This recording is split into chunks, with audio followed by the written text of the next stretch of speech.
Yeah, that's right. We're going to roll right into the next one. We're on to the next one. Would either one of you enjoy ranch fuel? Would you like kiwi watermelon or orange cream? Attaboy.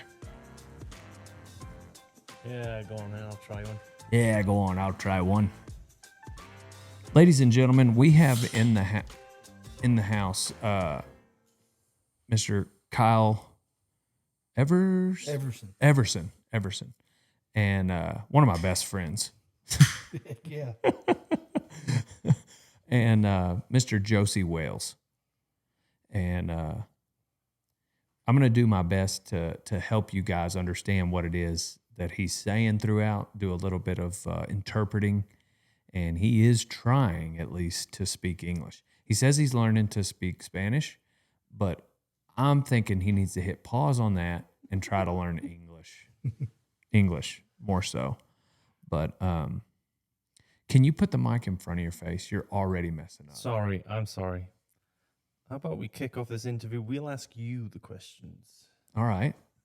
You can ask me a question. What do you got? I just hate it on Step Brothers. I'm sorry, I don't have any questions for you. Oh, yeah, like whenever you get, whenever they Interview. get the job interview. Yeah. Yeah. But what would you ask Dale Brisby if you could ask me anything? That's a tough one. I mean, we've been friends for a long time.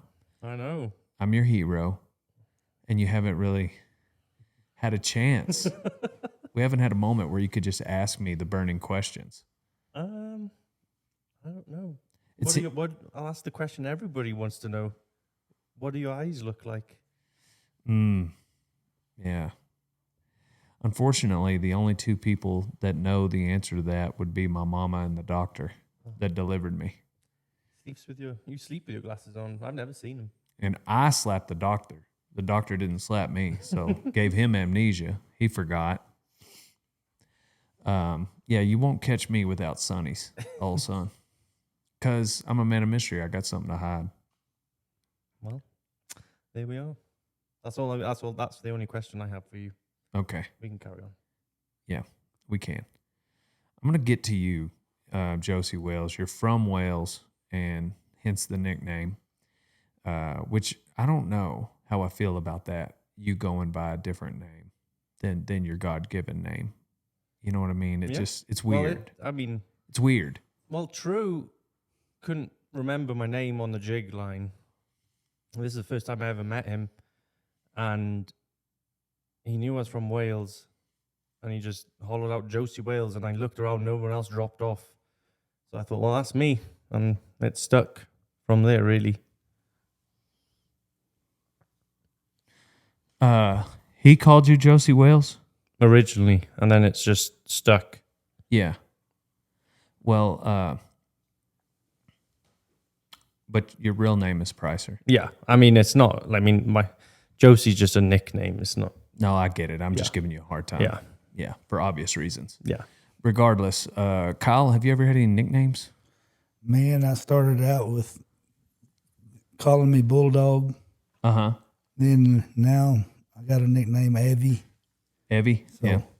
I go by Bulldog or Evie. Just depends on the crowd. Just depends on the crowd. The older Cowboys call me Bulldog, like Jay Hurt and John Brothers and some of them, and the younger guys call me Evie. Yeah. Well, let's start with you, Evie, Bulldog, Kyle. What where does your ranching story begin? It's pretty cool. My mom and dad were married, and they lived at the 4-6s at Guthrie, and that's where I was born, right there. Yeah. And lived right beside the 4-6 supply house. And then they moved up here to Dixon Creek. And I went to school through the kindergarten and first grade up here. Then my dad quit them and moved to Crowell. And I've been horseback ever since I was 2 years old. Yeah. Ever since you were 2? Yes, sir. Dang. So you grew up, I guess high school years were in Crowell? Yes, sir. Yeah. Yes, sir. They worked and rode lots of outside horses for people. And my dad traded a bunch of horses Yeah. and just rode whatever I could. Yeah. Sorry, this mic's kind of cutting out on you.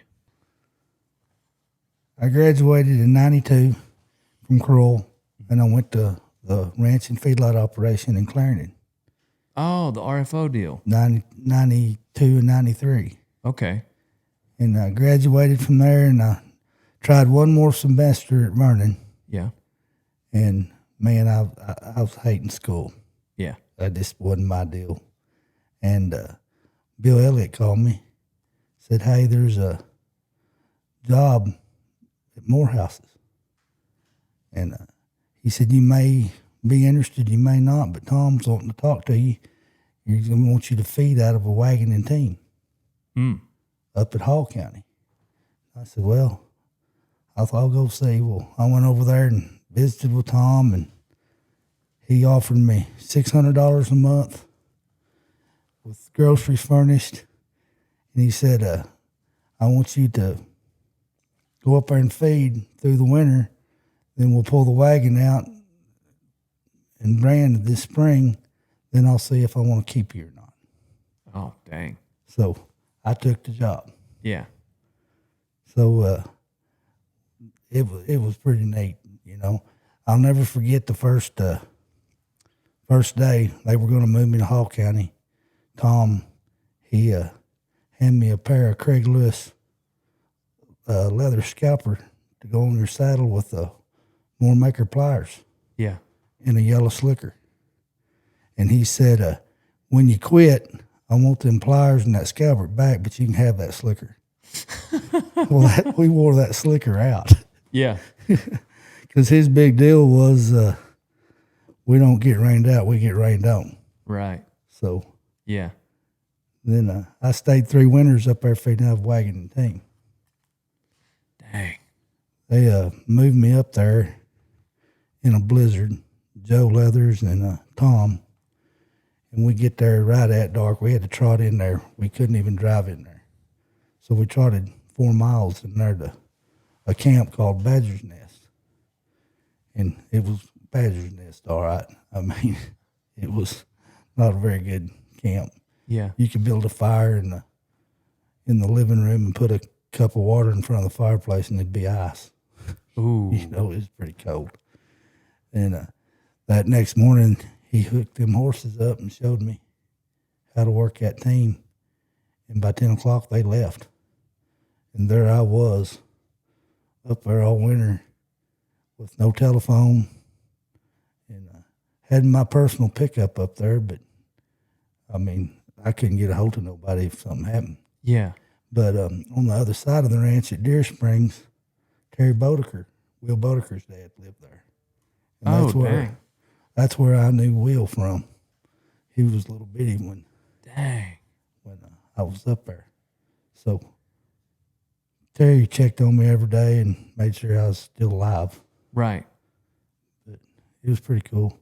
Yeah. The second year was better, I guess, because Tom sent a trailer load of 2-year-old broncs up there for me to hook to that wagon. To teach them how to pull that wagon where they'd be ready to drag calves in the spring. Dang. Did it work? It did. I tore lots of stuff up. But, Yeah, imagine. but it worked. Them colts were ready to pull. I guess you got to where you could drive a wagon pretty easy. Oh, man, it was, it was fun, but you've never been cold till you fed out of a wagon. Yeah. Up there in the panhandle, it's cold. Right. How far from Memphis were you? You go to Esteling, and you turned off like you was going to go to Turkey. Yeah. And turned off right about 15 miles out of Esteling. Gotcha. Out in the middle of nowhere. Yeah. That's why that ranch was called the Mill Iron 6. Okay. I don't know, you might remember that. But no, it was, you could see, I guess, the Cooper's house where they lived out there. Uh-huh. or where they growed up. Yeah. Dang. Yeah. What year would that have been? That was I worked for Tom 93 through 96. Dang. Yeah. We moved to Memphis in 93.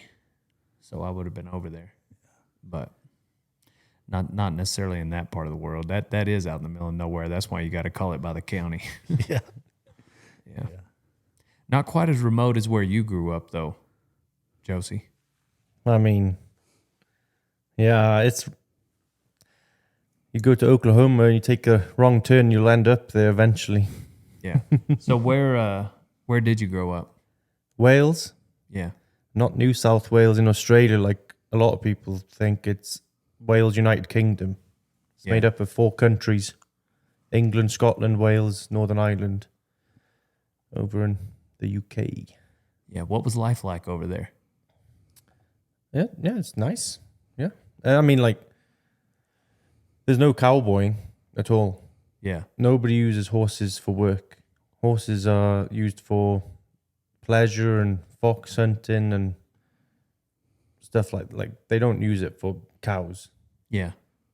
So, I mean, that's why I really wanted to come to America to experience that. I mean, I'd never cowboyed growing up. Barely been around horses. And growing up, like every little boy, I wanted to be a cowboy. Mm-hmm. And then I guess it just kind of stuck with me a long time. Like, I just really I just really wanted to be a cowboy. Yeah. Then you get to watch documentaries and stuff and just like, oh, I got to get over this. So I graduated from university 2016 with a film and television degree. Yeah. Totally, random, but that's kind of where I thought I'd be going with my life. But I graduated 2016 and I really wanted to, I was kind of free out of university. What do I do next? So my friend who shoes horses over in Wales, he'd been over to a convention in Dallas to shoe horses. And he'd come home and he'd show me all these pictures of him being on ranches with the cowboys and stuff. And I was just sick to my stomach. I needed to be out there. I needed to be out there now. I was just had to be out in America doing this. So he gave me like 10 phone numbers. And I'm not joking. Like the last phone number, I got through to a guy down Weatherford that shoes horses, that he knew, that the contacts that he got when he was out in this convention. And he was like, all right, just give me some time and I'll try and figure something out. I was like, I just want to go over and cowboy, even if it's just for a week. I want to see what it's like. And he called, I didn't hear from him for a month. And I just thought I'd call him. So I called him about a month later and said, yeah, I got you hooked up. Like, here's Blaine Chapman's phone number. So Yeah. I called Blaine. And Blaine, like, he's just all enthusiastic about everything. And he helped me out a bunch. And he was like, man, I got you lined up to go here, here, and here. Just book a plane ticket and come over now. I was like, okay, that was a bit sudden. But so I booked a plane ticket for the spring 2017. I landed in Lubbock, Preston International Airport. Come off there just with my suitcase. And he picked me up. And he dropped me off. Had you known Dale Brisby at this point? I actually had known Dale about a year or two before. So I'd seen you on YouTube and the internet before that. Like Instagram. When you were doing what was those mannequin heads you'd put in your hoodie? Yeah. Larry or whatever. Carl and was it, something else. Was it Larry? I can't remember. Carl and someone. I can't remember either. You and your brother were doing it. Yeah, it's been a long time. So it was when you were doing that. Anyway, so then I landed over and he knew everybody. Like I talked about Dale Brisby. Yeah, no Dale Brisby. I'm like, this guy can't be for it. Like he knew everyone. Yeah. I've been knowing Blaine since before I was born, since I was born. Yeah. And anyway, he picked me up from the airport and I was in we don't dress like the same in Europe. So I mean, I was in just like slim fit trousers, hoodie, nice pair of shoes on. I thought, I look pretty nice, And he's like, oh no. He looked me up and down. He literally looked me up and down. You can't go around looking like that. He goes, so we went to like a Tractor Supply about like 10 at night. And I got shirt and jeans. And then we went and got boots somewhere and a hat. Got me all geared. I looked cowboy by the next day. Then he took me and dropped me off at a... Well, as cowboy as you can look. Well, chopping it. Tractor Supply. I thought I looked pretty punchy.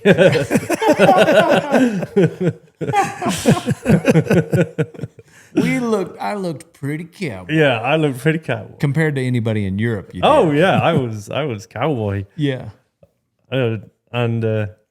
Anyway, I had all these, like, and like I don't know why, but we bought extra, like a size up from what I was. So everything was like baggy, like overly baggy. I had like 38-inch waist jeans. He was like, I'm going to make this guy look cowboy, but not all the way. There's going to be a little bit of comedy attached to it. So I was walking around. All right.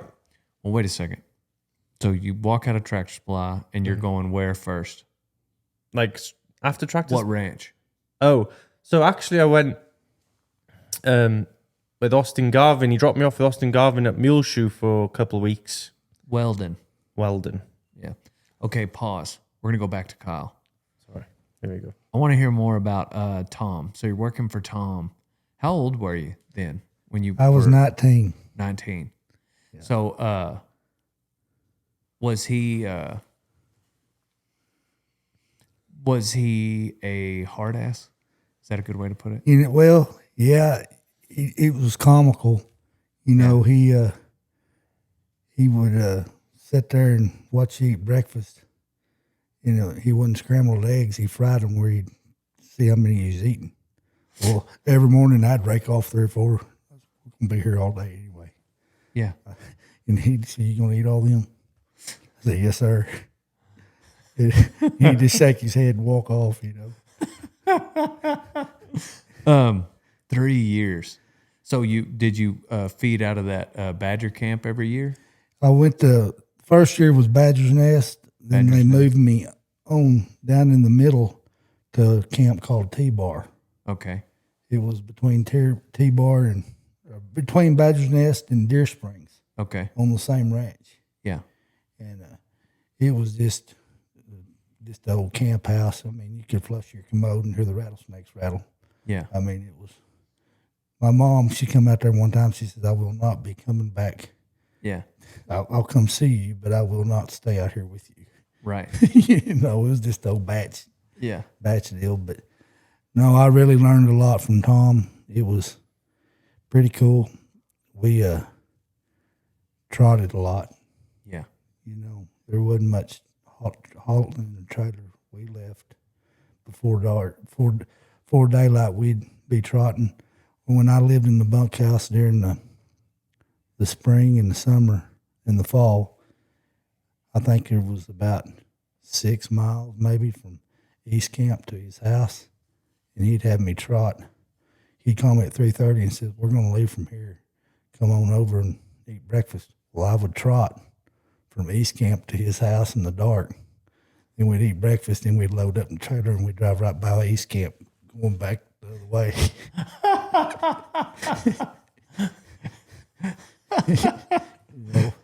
Yeah, I had Gage on the other day, and he was saying, he was like, we trotted everywhere. Oh, man. Yeah.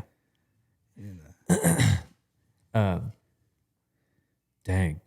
So did that really, I mean, I guess you dang sure learned to sit a trot, but it made you appreciate, the times when you get to jump in the trailer. I was at the age where all I cared about was punching cows.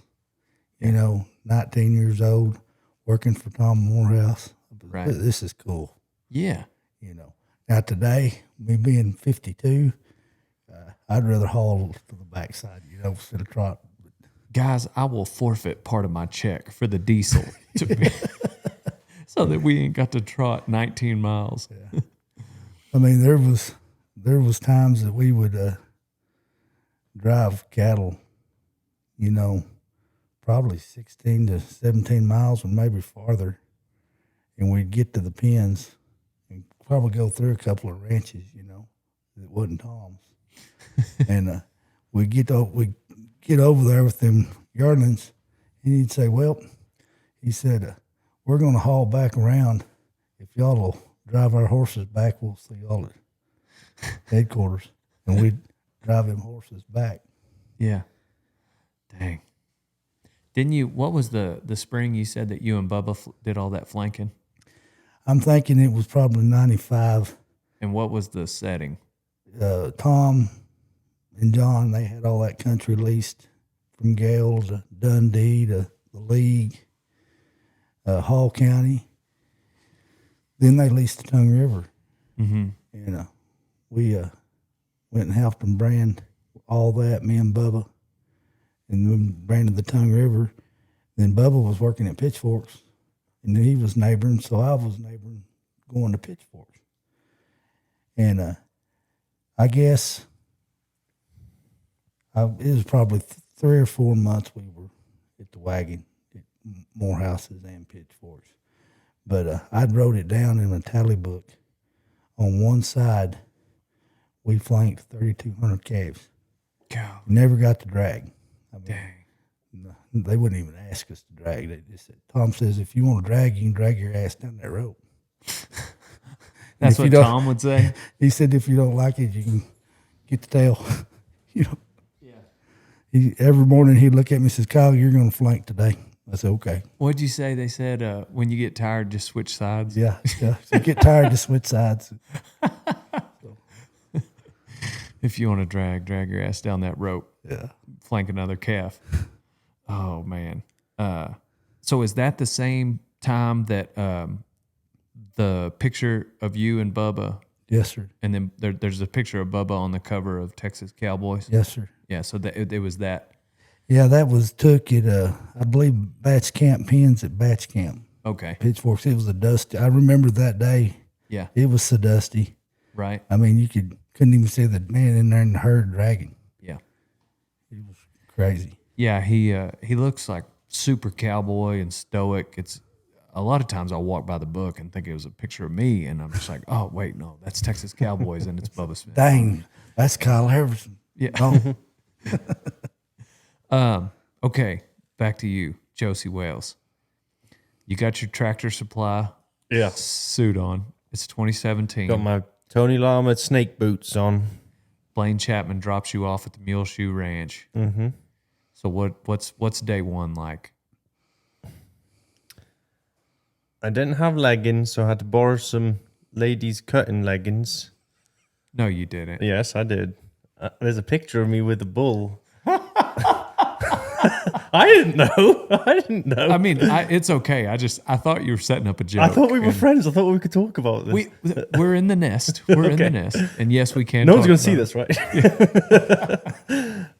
And I think we were picking up bulls, doing something with bulls, and I got this.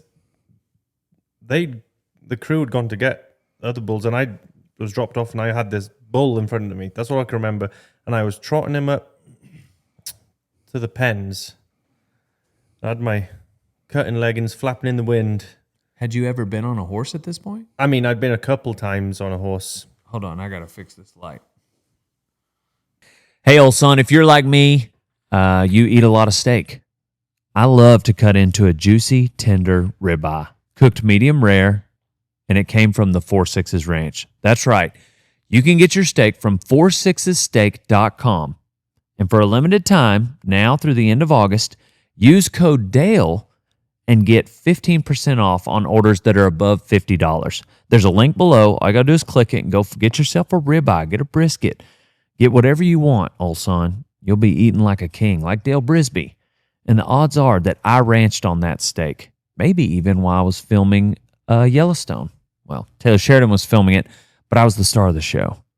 So go to 46steak.com and use code DALE, old son. Hey, old son, if you're not feeding every morning with a Can-Am side-by-side, then you ain't no cowboy. I got a Can-Am because I needed a reliable ranch rig that I could use every day because I don't know how to work on stuff like that. So I want something that's not going to break down ever. Get yourself a Can-Am, old son. Pardon me for the interruption. I'm internless on this one. I'm running the podcast by myself. That's why I got the headphones on. That's why the lighting is probably subpar, the sound. I'm pretty sure Ricky and Weston's podcast might have to get just axed. I don't know if I did the sound right on that. So, anyways, they're good guinea pigs to get you guys set up. Yeah. So, anyhows, now I'm talking like a shop at Tractor Supply. No, I'm just kidding. There's nothing wrong with Tractor Supply. I love Tractor Supply, but it literally has tractor in the name, and we're talking about ranching.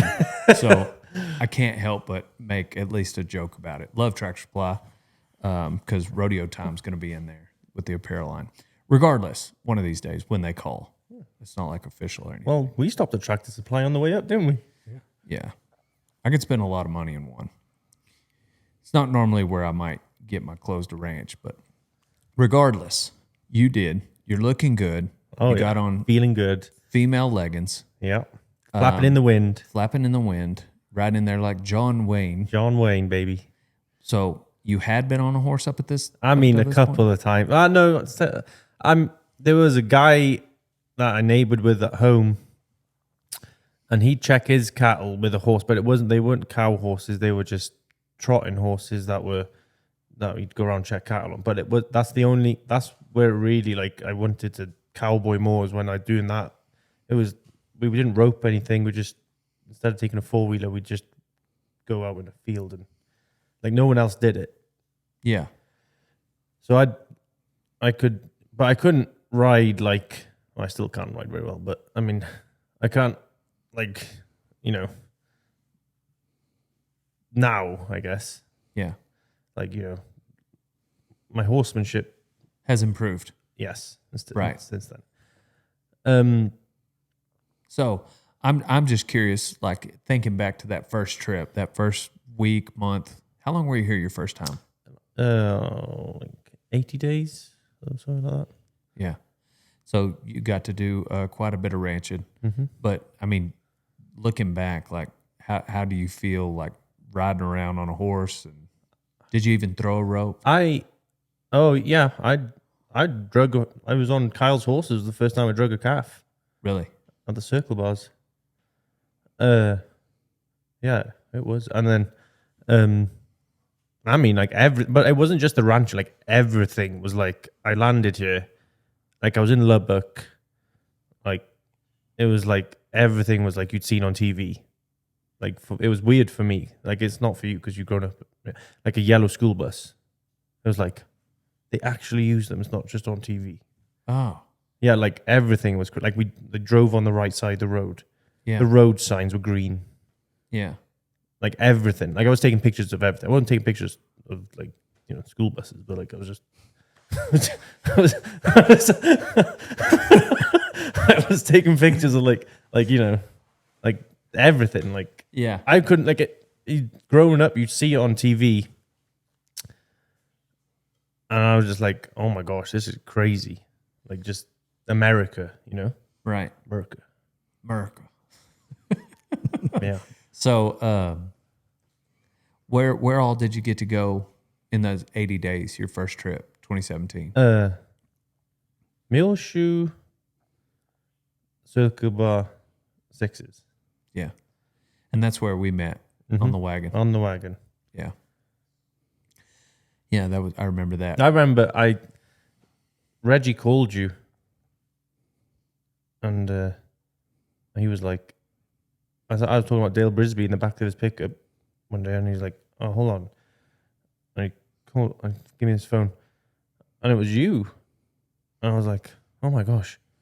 I was like nervous. And then like, I was like starstruck. And then I think I put a picture of you on my Facebook, like, guys, you wouldn't believe it. I just spoke to Dale Brisby. Like, I really did. Yeah. It's kind of sad thinking back. You still about it kind of now. act like that. Oh no, no, I don't. You still kind of act like that. No. Like you get real nervous around me. No. Yeah. It's okay. It's okay. He threw up before this podcast, y'all. I don't get nervous, but I start to get a little shaky. You know what I mean? Yeah. Yeah. So, and then you got to come back each year, I'd come back and visit each year, yes, sir. And except for a couple around COVID. no, yeah, COVID. I mean, there was a few years I couldn't come back because the flights, they cancelled flights in and out of countries and stuff. Yeah. Well, obviously, also like you live in a communist country over there, so No, I mean, not pretty quite. much.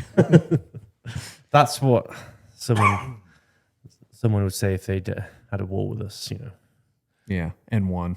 Well, actually, it was the Treaty of Ghent where they signed an agreement not to fight anymore. But anyway, Yeah. Well, we're still over here with our guns and our freedom. and that's why I'm over here. Touche. You weren't born here, but you got here as quick as you could. I tried my best. Yeah, and we welcome you with open arms. Very So, well. but be careful because I will call ICE. I know a guy. Don't test me. Okay. No, I don't think you're the one that Trump's worried about. You're over here legally. Yeah, got my green card and I'm a permanent resident of the United States of America. So, back to cowboying with Tom Morehouse. What was what are some other? I mean, you had to trot a long ways, but like at that young of an age, with a legend like that, what are some things that you feel like you took with you when you left there? I tell you, one of my favorite things, I guess, is how organized Tom was. Really? When we get ready to make a drive, he'd say, "We're going to go down here. I'm going to drop everybody off, and when we get to the pens, I want you and Dale to get the fire ready. I want the branding stuff ready. We're going to start stripping calves. Joe's going to run the gate." I mean, he had everything in order. And when you got to the pens, nobody was looking at each other like, what are we going to do? Yeah. When we got to the pens, everybody had a job, and things just went to clicking. Yes, sir. And that's something that I've always took with me, Yeah. because that was pretty neat to be organized, you know. Yeah. You said whenever I was getting the lights back on, you said something happened to your arm with nerve damage. What happened there? Well, I was working at Circle Bar, me and Zach Peters. Yeah. That's where we first knew each other. And we was in a ranch rodeo at Monday. And we was going to a bunch of them. And Zach's a pretty good cow roper. Oh, yeah. And he roped the cow, and I stepped off in her face and mugged her. And when I did, Zach's slack half hitched around my arm. Ooh. And Zach was tied on. Right. Well, that cow set back, and I had her around the neck. Yeah. And Zach's pulling on that rope, not knowing that it's all the pressure's on my arm instead of the cow. And Jerry Bob got her milked. Zach rode up. I pulled the rope off the cow. Then I had to pull the rope off my arm. Dang. And it was black from my collarbone all the way to my fingers. Then that next weekend, we went to Clovis, and I mugged 3 more cows up there. Did it start shaking like that week? No, it hadn't. It started about a year ago. Okay. And, you know, I can control it sometimes, but I'm a little nervous right now, too. That causes it to shake. Because you're talking to Dale Brisby. Yeah. One of my heroes. Yeah, it has nothing to do with 4 cameras and the lights and the setup and the wait, now go, wait, Josie. get the mic right. Yeah, Josie Wales. Yeah. It's all to do with Dale Brisby. I get real nervous sitting beside Josie anyway. We don't know. He's going to cause a wreck in here without a horse. Yeah. Somehow we got in a wreck in that podcast. Josie let a cow in there. So, surely, Josie, you had some sort of wrecks those first couple of years that you came over here. Yeah, few. No, I mean nothing bad. Well, Just I mean, just bucked off and something memorable that you can tell a story on the podcast about. Dusty'd probably tell this story better than me, but it was one of the first. It was the second time I come over. The first day, we were going to gather some bulls or something, whole crew, and this horse hadn't been ridden in a while, and it was the only one available. And then everyone's winding me up out to the pasture. Oh, he's going to buck. He's going to buck. And I'm like pretty nervous. Just come off a 10-hour flight. I'm like, shaking. Like Your second time here? Yeah. Yeah. So I was, a little bit nervous. I was like, okay. And then, he's going to buck you off. He's going to buck you off. But then I kind of could hear the joke. That's it. So I kind of didn't believe it too. And anyway, I got his rein, got him off the trailer, put the headstall on him, bridle on him. Everyone's getting on. And I had the reins. I mean, I was still pretty green, I guess. And reins are real long. Grabbed the cantle. I grabbed the horn like that, and I got on him. And as soon as I swung over, and my butt touched the leather of that saddle, it was, and his butt came up, hit my butt, and I'm not joking you, I Superman flew over his head, brand new hat and everything, landed on that, brand new reins, the snapped, and he just goes bucking off into the pasture. Dusty. What horse was it? Striker. Which, I mean, is like the best horse on the ranch. He just hadn't been rode in a while. Needed to be. And then, it was. But then Dusty and True went and caught. That's not even the best part of the story. I mean, not for me, I guess, but like True caught him, or Dusty caught him. True came back and he's like tied a knot on my rein back on. And I was like shooken up by this point. Like it's like 6:37 in the morning. I'm like shaking. And I'm like whispered in True's ear. I was like, "Do you mind just getting on him? Just making sure he's okay." And True goes like, "Yeah, man. Like I didn't really know him that well. Yeah, man. No worries. I'll get on." And Dusty goes, "No. True, let him get back on that. Don't you?" Because the whole crew was waiting on us now, like looking at her. And True's like, "Man, he's, I'll get on him." And like Dusty's like, "No, True, let him get on the horse." And I got on him and he was fine. The rest of the day was fine. He just needed to be gypped around a little bit. Yeah. Yeah, it wasn't a bad wreck. I haven't been anything. I mean, there's been a few times, yeah, but like that was probably a memorable one, Yeah, I've heard that story. I knew there was a story. I mean, I couldn't remember the details of it. Yeah, and then there was that time when you were my next man up here. There was an antelope sleeping, and I was on a 3-year-old. I said, "Hey, Dale, watch this." Like, and the horse was like, felt so broke. So I was like, I dropped my rope down. And antelope like kind of woke up and looked at me, and I wasn't going to catch him. I was just kind of messing around. Like, "Hey, watch this." And then I was like going to build up to him. And like the antelope just went like 90 miles an hour. And I mean, that horse just bucked me off of my head. They didn't let me flank for that day after that. Oh my gosh. Oh, so funny. All right, back to Kyle. So where'd you go after Tom's? I went to Spade Ranch at Gale, Texas. Okay. John Anderson at the Mule Shoe Ranch. Spades leased their country. So you rode mule shoe horses and worked spade cows. So Didn't they have some stuff up here somewhere? Spade? yeah, Spades had a place at Adrian Okay. for a while. Then they had a place at they had Cherokee and Is that what Turkey Creek. Pelham ran? Now Pelham was over there at Canadian. Gotcha. Spades had some country leased over there. Okay. That's where Jason was. Gotcha. I helped him over there for a few times, and he gave me, it must have been 2016 or 17, but he gave me a Spyderco knife. Oh, man. Still got it.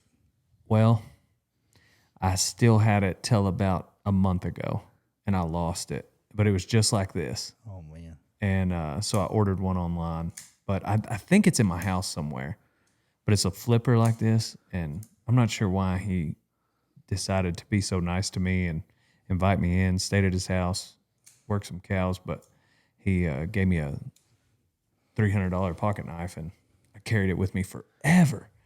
And I don't know where it is, but anyhow. When I was at Gale, Jason worked for a registered cow outfit there before he went to work for Spades. And they neighbored with us, and I got to really know him, and he always had some good dogs. Yeah. Go catch something or hold something up. They were good dogs. Good dogs. He's also got good stories. Yeah. I'd like to have him on the podcast. We've talked about it. He's just been busy lately. But, so then you were there for a little bit. I was there for about 3 years. 2 years at 2 years at Gale. Then they moved me to the Cherokee camp, which is between Memphis and Silverton. Right there with the Y where you turn off to go to Turkey. Oh, yeah. And I lived there for 2 years.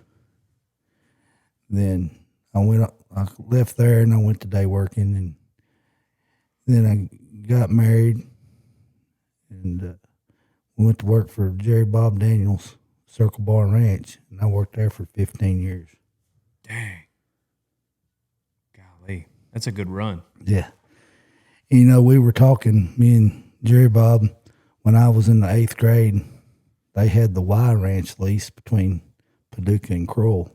Oh, yeah. And that's where when him and Eugenie got married after they left the Ross, they leased the Ys.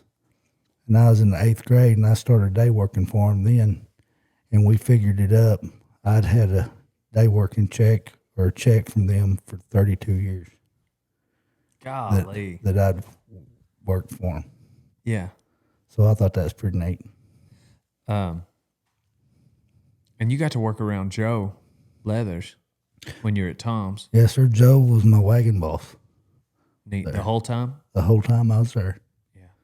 So I guess that's where your relationship with him, and then it circled back to now you're at the Sixes. Yes, sir. Yeah.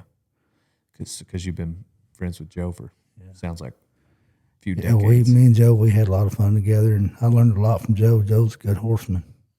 Yeah, he does those clinics now, too. Yeah. For the 4-6s. And then, you know, Nesto Estrada was there, and I worked with Nesto. I've never met him. I've heard of him. He's a character. He's all right. Yeah. Then there was an older guy there. I think he still lives in Childress, named Bob Warner. And I learned a lot from Bob, which he was a Wagner cowboy. Yeah. He worked at Wagner's. Then Fro Walden come when they leased Tongue River, and they moved Fro to Deer Springs up there where Badger Nest and T-Bar was.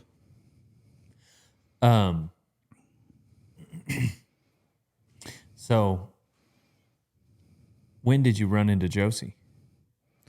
I was at Circle Bar, and I guess Blaine had talked to Jerry Bob, and Jerry Bob had leased all of the west side of Wagner's.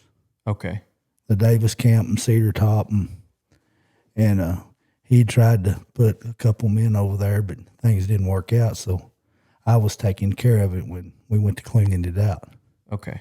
But Brandon and Josie showed up, and his first day was down there at Cedar Top, and he got hollered at a lot, but he didn't know where to get. And they needed help clearing out that rough country, and they needed some good help, so they got me. No, but Josie was that was your first stint over here? Yes, sir. First run. So you ran around there, a couple of those ranches, Circle Bar, Sixes, and what was the other one? Muleshoe, and come back the second time. hang Yeah, I out. went home like first time. Oh, I was sick to my stomach leaving America.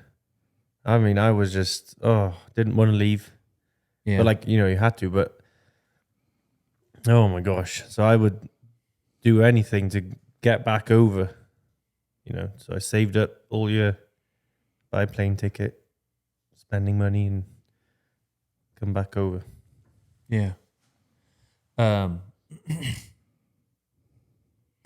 So the second time you hung out here Mm-hmm. again, did you go to some of those other ranches? Back- No, I just stayed here. But the second time I come over, it was here in Guthrie, and me and Joe went up to Nevada. They had some lease cattle, lease country up there, cattle Yeah. on lease country, and went up to work some cattle up there, and I got to see a lot of America. Drove through New Mexico, Colorado, Utah, Nevada, Arizona. yeah.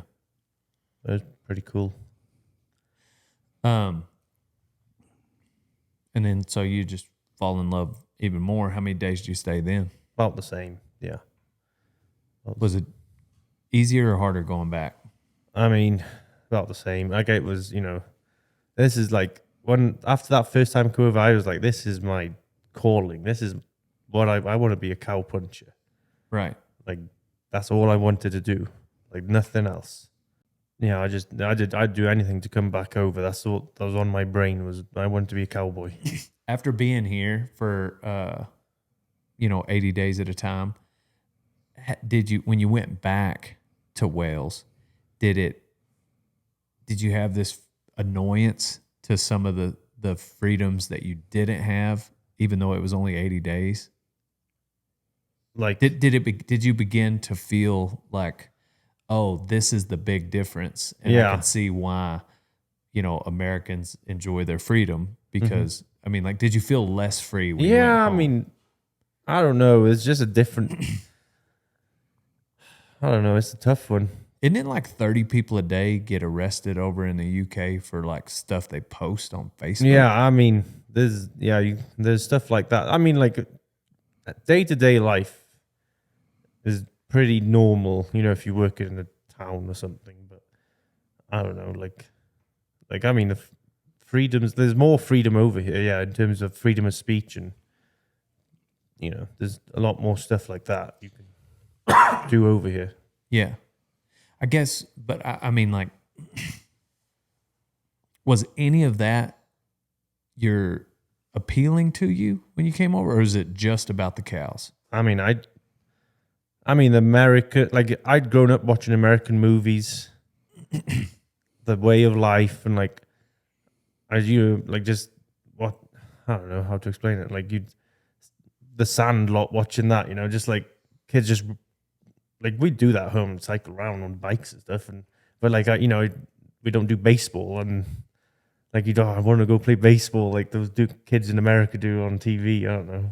There's stuff like that. I don't know. It's just, mostly like 90% of the shows, like movies, are, well, more than that, American. So you're just engulfed with like, so when you're like, when I landed over here, I'm like, I'd see like a American, I don't know, like an American store, or like a Golden Corral. Like, oh my gosh, look, Golden Corral. And everyone's like, this guy's crazy. Why is he so excited to see a Golden Corral? Like, Yeah. but like you've seen on TV. Right. But we got like McDonald's and stuff at home. Yeah. But as far as like you wanting to become like a citizen, Oh yeah. was that goal more attached to cows, or was it just the entire American way of life, the American dream, so to speak? Yeah, I mean a bit of everything really. I met my wife, and I really wasn't. Yeah, I mean, eventually it was, love. Yeah, I mean for really, her. yeah. That it was. But I'm just it was- talking about early on. But like, yeah, I mean it kind of all mixes in, like together. Really, I don't know. That's a tough question. I mean, yeah, I mean at first, yeah, before I met my wife, I was like, I just wanted to be a cowboy. Like, that's why I wanted to come to America. I wanted a cowboy. Right. That was it. Yeah. I don't know what it's like over there. I went to France once, to a rodeo, a little shodeo, and got on some bucking horses for a couple of days, and I was so homesick. Like, I just being over there, I never felt more away from home, and my dad missed me more than, and I had been rodeoing up until that point. Like, I'd rodeoed quite a bit. Like, I'd gone up north, and so like I'd spent time away, but something about leaving the country just really makes me homesick. There's some guys right now I'm emailing back and forth, and they're wanting me to go to Australia this fall. And I mean, I ran this number up on them because I just don't want to leave the country. I think I've left the country maybe 7 times, and there's nothing like landing back in the U.S. for me. Anyhow, I'm not trying to dog all these other countries, but I remember being in France and horseshoer Caesar, Kid, Banuelos, and he was a bareback rider, and there was a couple other guys there, and John something. But anyway, Caesar and I, we locked in. We were buds. We were tight. And we stayed friends. I text him every now and then, but he's from California, rides bareback horses. And anyways, we went to like a rave, and these guys that were with us, they were wanting to party.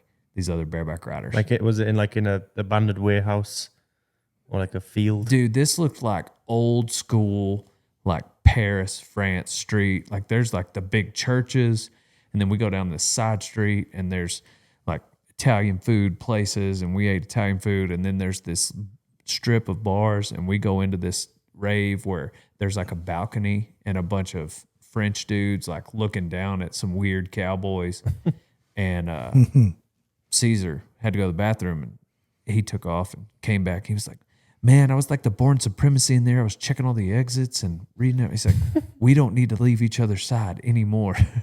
And I can't remember this one bareback rider's name with us, but he was kind of wild, and he was enjoying it. He was like, man, he's like a loose cannon. We got to get back to we were staying in a hostel. That movie had just come out, Hostel, where they cut people up. And I was like, oh man, I got to get back to Texas, man. Like, I wanted to be home so bad. My dad was messaging me every minute. And anyhow, I don't know. Maybe there's some similarities in how you feel. But France isn't a good example, but it may not. I have no idea. Like, that's my only Europe experience. Oh, right. And I don't have any, I guess maybe rodeoing ruined it for me, but like, I'd like to go to a beach. I like going to the Bahamas.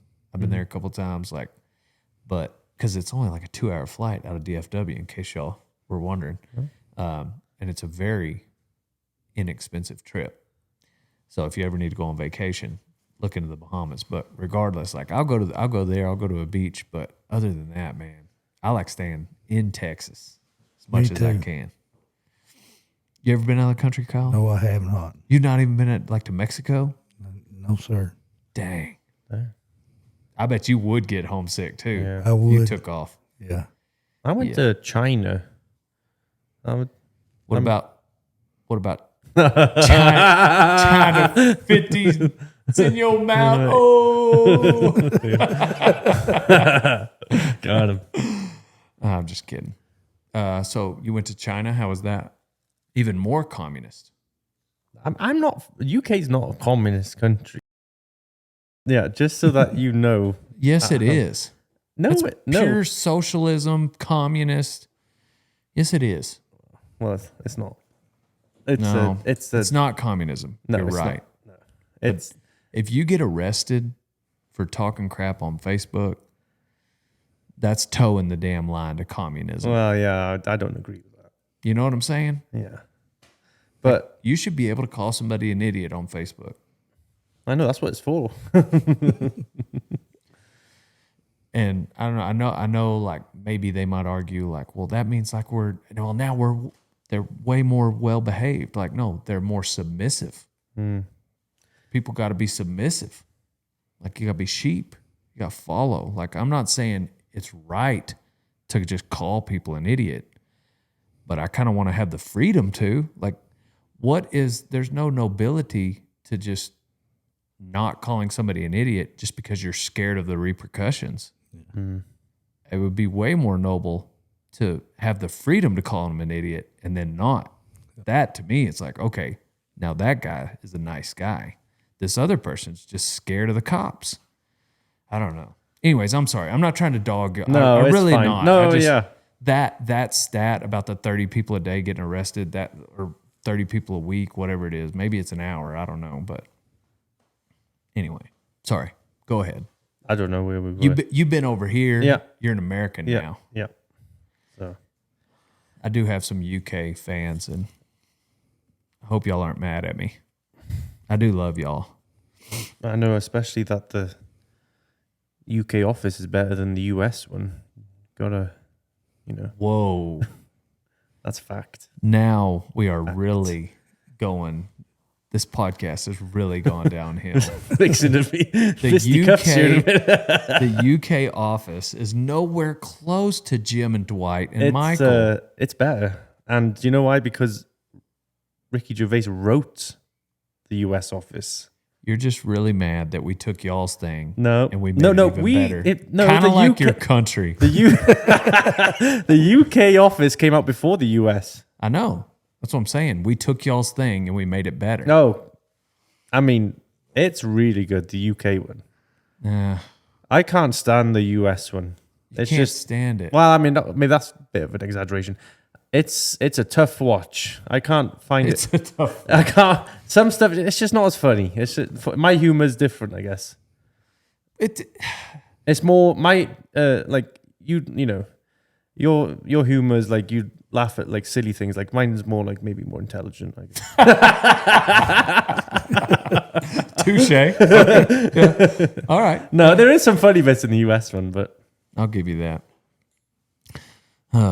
What country, what pastures you got in your country at Guthrie, Kyle? I've got Rose and Crown, Oh, West Ash, East Ash, and South Ash.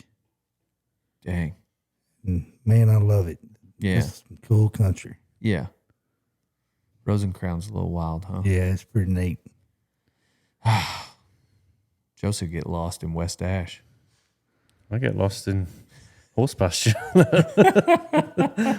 Drinking the horses in. Where'd you get bucked off? Forest Creek. Yeah. I mean, which pasture? It's easy probably to say which pasture I haven't been bucked off in. I almost got bucked off today. I was going up that hill after a calf. Cutter McLean saw it. It got a little too steep. This calf stumbled. I was like, ooh, I'm going to dab it on him. I'm going to get a little cheat shot. He was headed away from the drive. And I was like, we're going to catch this calf, castrate, ear notch him, head back to the house. And old Kalichi started coming back on me. I shook a stirrup out, and I was about to step off, and he gathered his feet. Cutter came around the corner. I guess he would. I just felt that saddle horn. I almost said steering wheel. I grip it as much. It might as well be a steering wheel for me. I'm constantly white knuckling my. That saddle horn is for getting on and tying on. Mr. Get Bucked Off everywhere. Sounds like you need to grab a well, halter. you know. At least I tried. Yeah. You've been talking crap to me all day. Anyways. Well, what else? What else you got? I mean, do you want some life messages or? I don't know, just something interesting. The people are here. They want to hear something cowboy. You been in any other wrecks, Bulldog? I've been in a few. A few. Yeah. But I've always seemed like always got out of them before somebody had to cut me out of them. Yeah.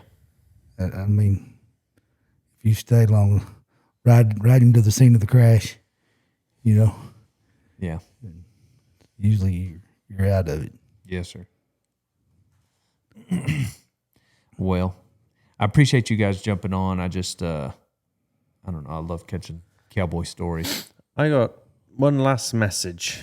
All right, let's hear it. This is a serious message.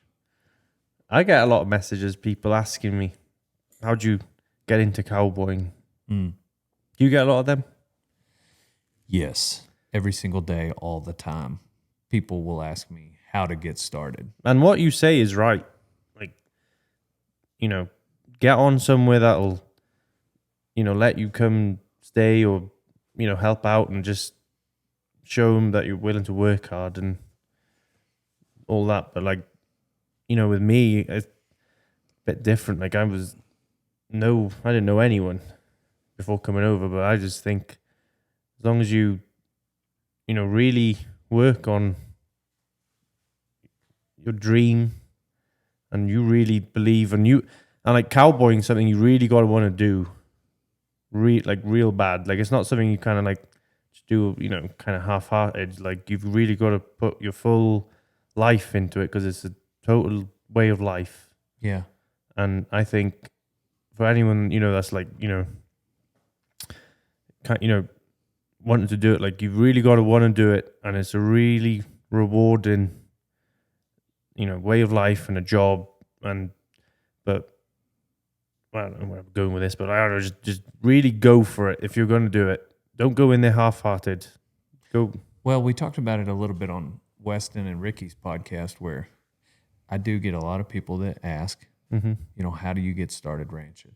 The way we came up with the Netflix show title, How to Be a Cowboy, was I told the production team, I was like, I get like 20, 30 DMs a day.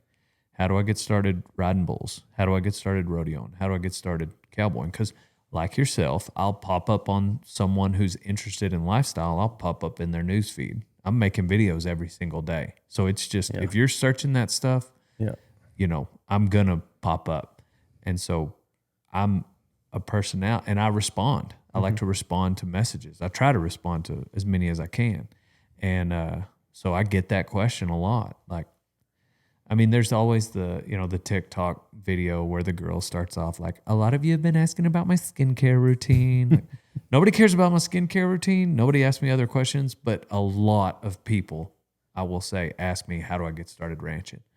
And I go back to the picture of the person for me that created kind of the intern program. One of my best friends, his name's Garrison Gable. And when I was going to school at A&M, and I was at a bull riding, and Kermit Moss walked up. He's an NFR team roper. He's got a place out in Snook, Texas. If you've ever been to Chili Fest, that's on his property. He's got an arena there that you got to walk through on your way to the festival. But anyway, he came to me. He's like, I need some help with my bull ridings. And so I showed up, and I would help put on his bull ridings, and then Garrison would help put on the team ropings. Well, Garrison kept a horse there and worked for Kermit. A lot of the times for free. He would feed for free. But every single day, he got team roping lessons from an NFR team roper, Kermit Moss. And so me and Garrison were working one day getting ready for a bull ride and for a rodeo, and it was hot. We jumped in this stock tank to cool off, like Snook, Texas, College Station, East Texas, in July or August, like middle of the summer. And I was getting paid, and he wasn't. And I was like, man, why are you doing this? And he said, when I leave here, they're going to have to hire somebody else, probably 2 people. I might have said the 2 people. He was usually pretty humble about it. But what I'm taking with me, I'm going to have forever. And he was just talking about just the knowledge of, because he wanted to team rope, you know. And I don't know, his mindset and how hard he worked at everything. Feeding, fixing PVC water lines, you know, sorting stock on a Saturday in July and at 2:30 in the afternoon in East Texas. Like just every little thing he did, he worked so hard and lived in something that sounded like Badger Nest Camp, you know, just like lived in this little shack. He did have one nice house Kermit put him up in, but sometimes during Chili Fest, he'd have to move, and this other house was just not as fun to live in, whatever. The point is, he was just working hard and taking advantage of an opportunity. And I think about you the same way. You know, that's how I formed my intern program. You know, for these people that they're so interested in learning, it's like, man, find somewhere you can work for free. And a lot of these interns that come in, like, they don't know anything. Yeah.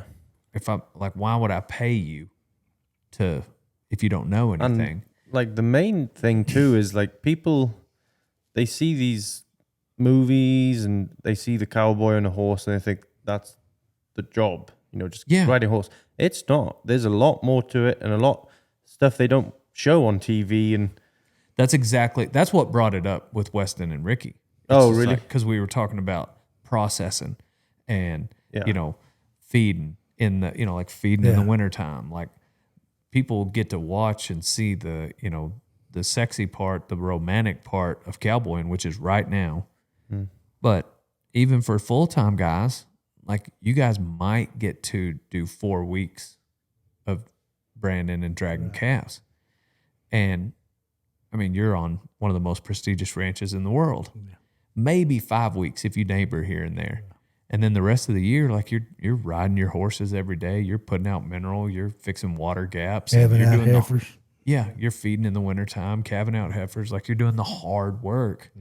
And that's what we talked about last. A lot of people see the romantic part and gravitate towards that. But if you're truly passionate about it, then you'll go at all that other stuff just as hard. You're wearing the hat doesn't mean you're a cowboy. I mean, like, just a cowboy hat. It's like something.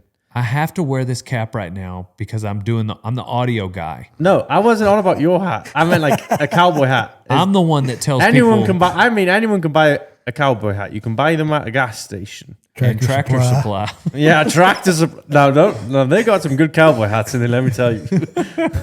But no, it's much more than just dressing like one, and it's it goes a lot deeper than that. Yeah, for sure. I think anybody that really wants this lifestyle, they need to be committed to hard work.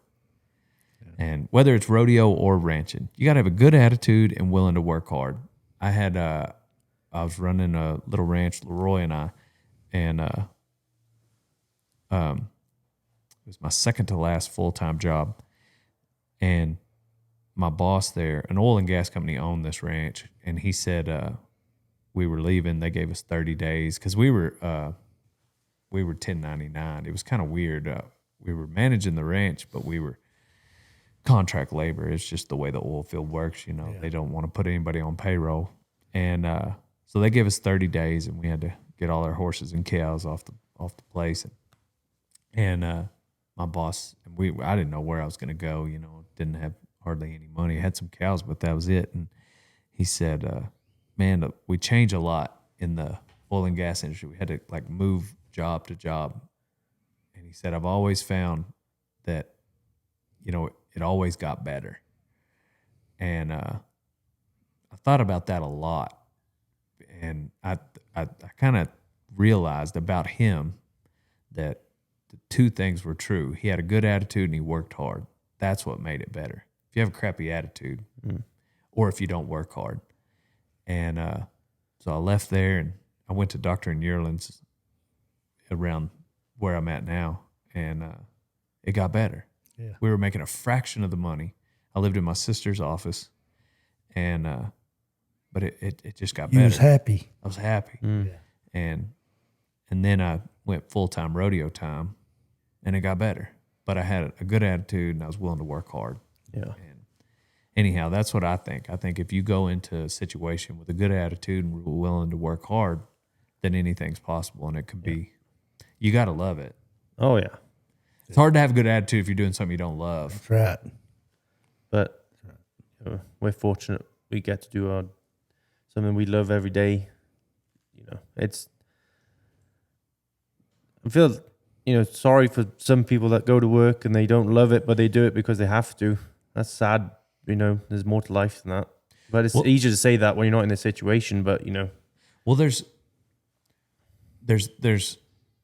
times in your life when you got to do that. Mm-hmm. Like there's times when you got to, we were talking about, like the job if I'm having a bad day, I think about my time at the feedlot on the processing crew, graveyard shift, Crow Hollow and Headley. Yes, sir. And I think back to that. You know, it was a short time, whatever.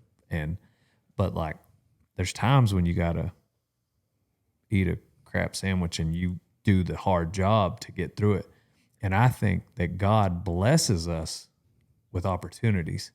Yeah. And the more you get, and once you leave, you know, turn 18, you get into the real world, like you start to realize, like, if you got a good attitude and work ethic, the blessing is not the fish, it's the fishing pole. Yeah. And so once you get a good opportunity, and so that's what, anyways, that's what I would say to those people, like, and the opportunities come with people, just like you. It was your friend that shot horses, and then it was Blaine Chapman, and you met those people, you had a good attitude, you're willing to work hard, and so they gave you an opportunity. And that's why it worked out for you, because you had a good attitude and you were willing to work hard. Yeah.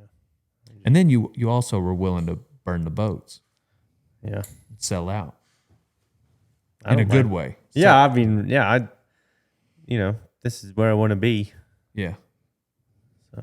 So you got that's a little different in my case too, but like, I mean, not really. Like, if you're living, I don't know, you could be living in Washington State and wanting to cowboy down in Texas. Like, you still got to, you know, burn the boat, metaphorically, you know, move away from your family and go for it.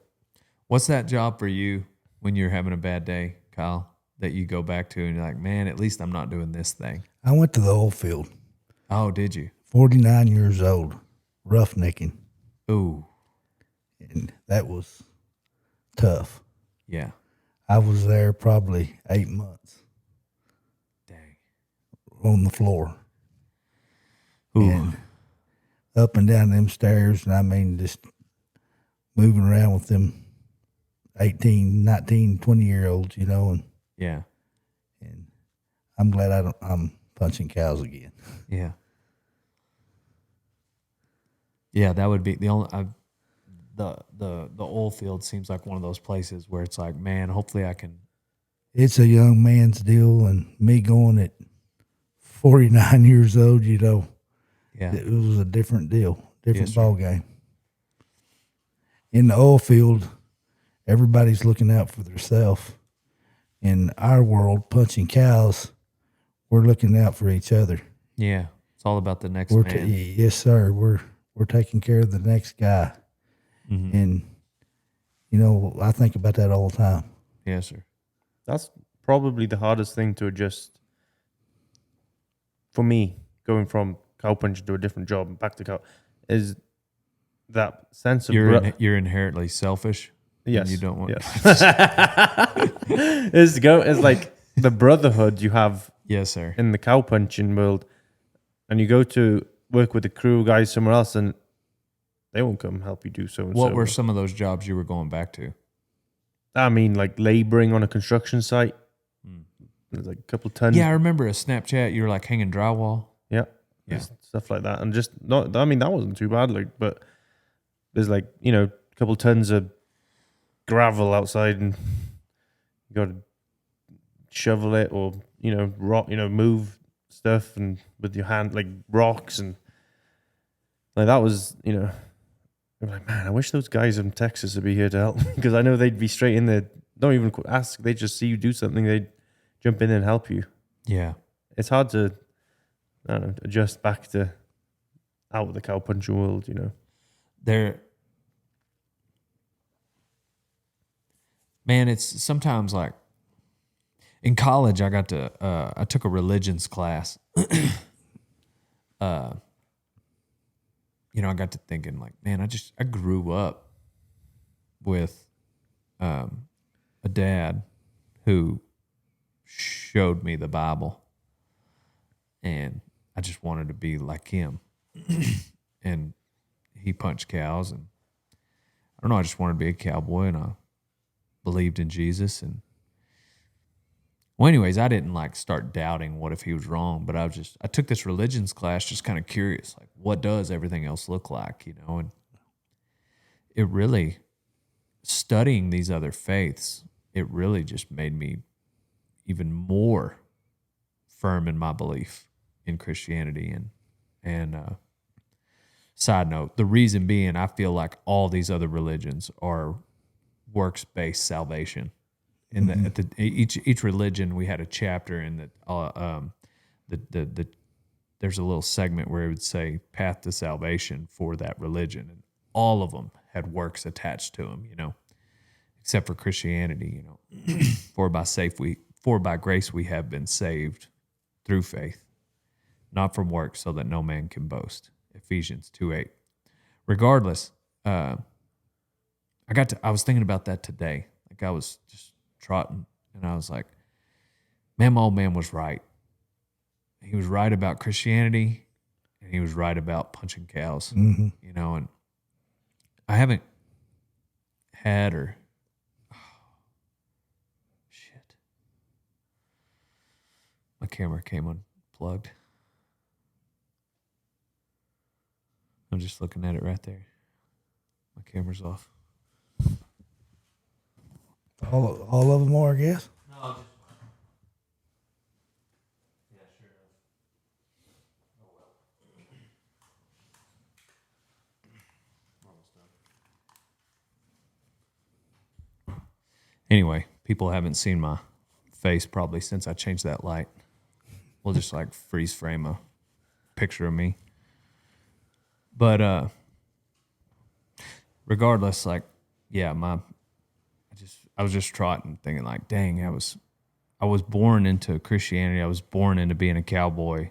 But seeing other faiths and seeing other professions, like he was right about both of them. Yeah. Anyways, I was just thinking about that because you got to kind of ping pong back and forth from to another country, and all it did is confirm in you that you wanted to be a cowboy. But also not only because punching cows is a great way of life, but it's just also great people. Heard that. Well, appreciate you guys coming on. You bet. Yeah, I feel like that whole last segment was kind of life advice. So it's normally what I wrap up. I got one more thing to say about what we were talking about. Of course. I've been really, really blessed to learn from my dad and all the old timers that I got to be around. It's not here no more. And some of them come from the 60s. Yeah. Bobby Thompson, John Gaither. And it's pretty neat, like J.R. Edwards. Yes, some sir. of them guys. Yes, sir. It's been a good deal. Yeah. That's awesome. Yeah, we've been blessed to get to we've all been blessed to get to hang around the Cowboys but we have, but your story sounds unique in some of the places you got to go and foundation that was laid under you. Yeah. Cool deal. Well, everybody check out rodeotime.com. I'm about to go check out the fridge because it's dinner time. I'm hungry. I know there's some buttermilk pie over there. Yeah. I may have to cheat on my carnivore diet and get me some of that. So, pow and on to the next one, everybody. Dale, yeah.